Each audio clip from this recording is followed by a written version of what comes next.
Oro Shedava Hawalia, Oro Shedava Hawalia, Oro Shedava Hawalia, Anisha Haktan Tori, Shedava Havan Bale, Wardove Akarak, Tove Nevendu Kakrava, Shali Mela. We know what is happening in Gaza. All of us do. We know it's a genocide, just like the Irish knew it wasn't a potato famine or the Great Hunger. It was a man-made hunger and a complete campaign of deliberate starvation.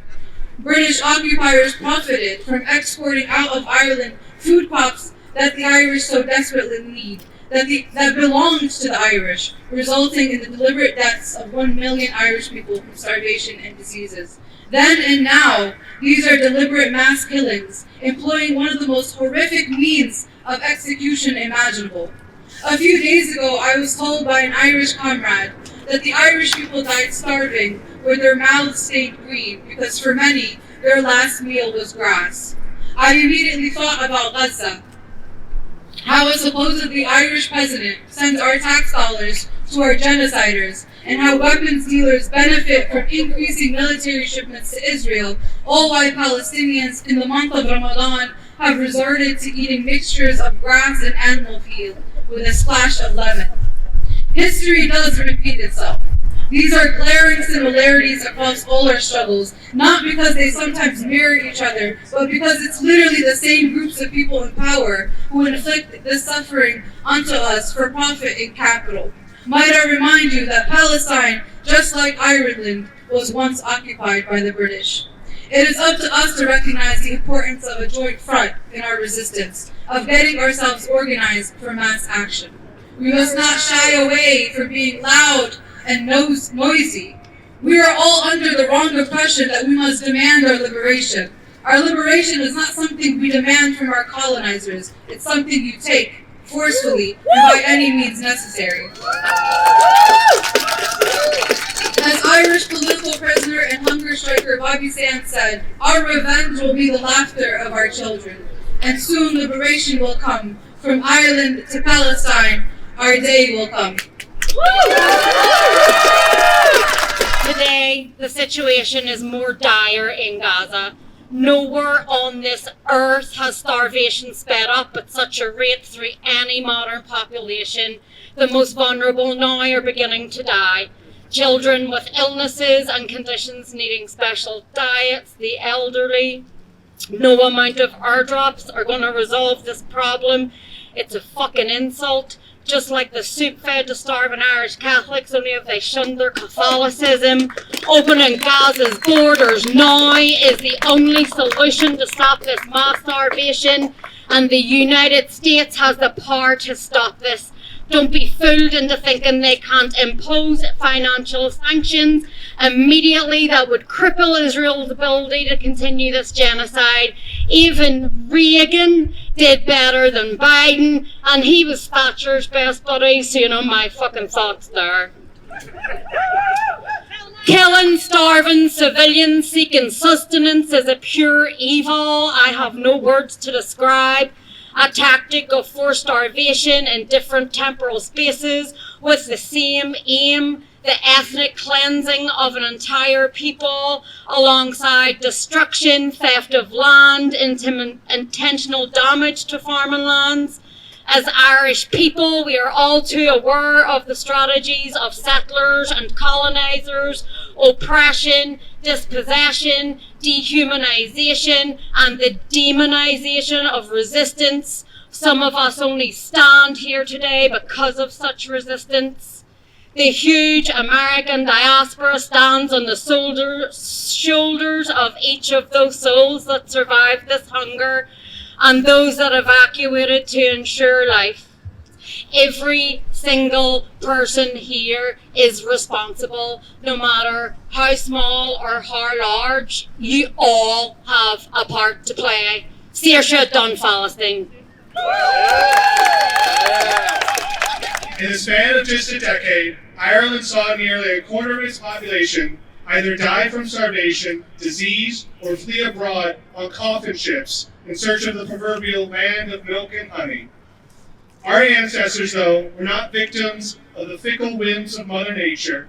Our ancestors were victims of British capitalism, British imperialism, and British colonialism. Our ancestors were victims of a genocide that was meant to decimate the Irish people and its culture. We are here today to not just mourn our fallen ancestors, but to also highlight the ongoing genocide in Palestine and the special relationship between the Irish people and the people of Palestine. As we speak, nearly 2.5 million Palestinians in Gaza are experiencing a genocide at the hands of a Zionist settler colonial apartheid state. Today in Gaza, Palestinians are victims of a program of mass starvation at the hands of their oppressors. They are being starved because they have had the courage to stand up and fight for the national liberation of their homeland and for the liberation of their people. So in response to the courage of the Palestinian resistance, the forces of Zionism have been engaged in a nearly 6-month-long campaign of genocide against the Palestinian people in the hope that they can break their resolve.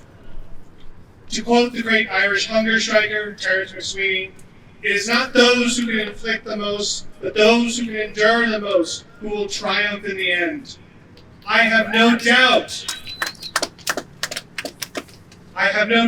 that the courage of the Palestinian people can and will endure, for they have endured a nearly 100-year war upon their people. But we, as Irish Americans, have a special duty today to stand with our Palestinian brothers and sisters in their time of crisis, as they stood with us during ours. Both Ireland and Palestine have a special relationship. Both Ireland and Palestine were victims of British colonialism and imperialism. And since then, both peoples have stood arm in arm together in their collective struggles for national liberation and self-determination. Since October 7th, hundreds of thousands, if not millions of Irish people have taken to the streets in all 32 counties of Ireland to demand not only an end to the ongoing genocide, but also for the complete and total liberation of Palestine and its people.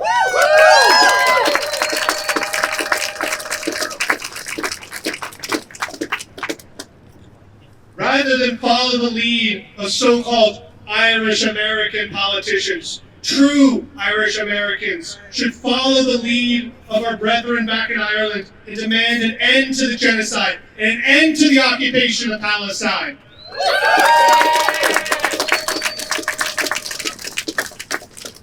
I call upon all Irish Americans to send a message to Genocide Joe and all the other fake Irish American politicians who do nothing to stop the genocide in Palestine by withholding your support for them at the polls, both on the primary on April 23rd and if they continue in their obstinance at the general election this November.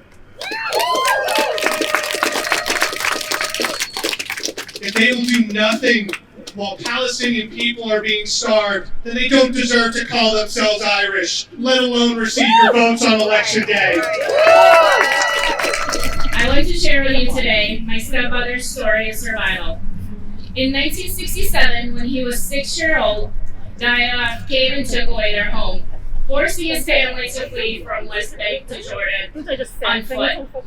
The bridge over the Jordan River was broken, and his mother, who had given birth earlier that day, was able to find some rope and tie him and his 8 siblings together and pull them across the river, all while holding her newborn. Survival came with a horrible understanding that they may never return to Palestine. For 22 years that I've known my stepfather, I have watched him cry for his home almost every day. He even named the most precious thing in his life, my brother, Kenan, to honor Palestine. This kind, caring man has been dehumanized with the aid of American and Israeli propaganda. He cries for his homeland, all while hanging up American flags outside our family home because he doesn't want people to think he's a terrorist. His story is not unique, as 57 years later, we're once again seeing a genocide unfold in Gaza. We are seeing starved Palestinians get massacred while waiting for aid, as if it was some sort of bait. We are seeing mothers give birth to their babies with no medicine, and later we see them bury those same babies because they had nothing to feed them. Family members carefully gathering body parts of their loved ones so that they can be buried in one piece. And while the rest of the world is slowly waking up to the evil that is the Zionist regime, I want to thank the Irish community for standing with Palestine from the very start. Because the Irish lived through starvation and exile, you understand the plight of Palestinians as if it was your own. Every time I speak to my stepfather, he wants me to thank my Irish friends. So thank you from the bottom of my heart. Don't stop showing up and don't stop using your voices. And one day soon, inshallah, we can have you over for tea in a free Palestine.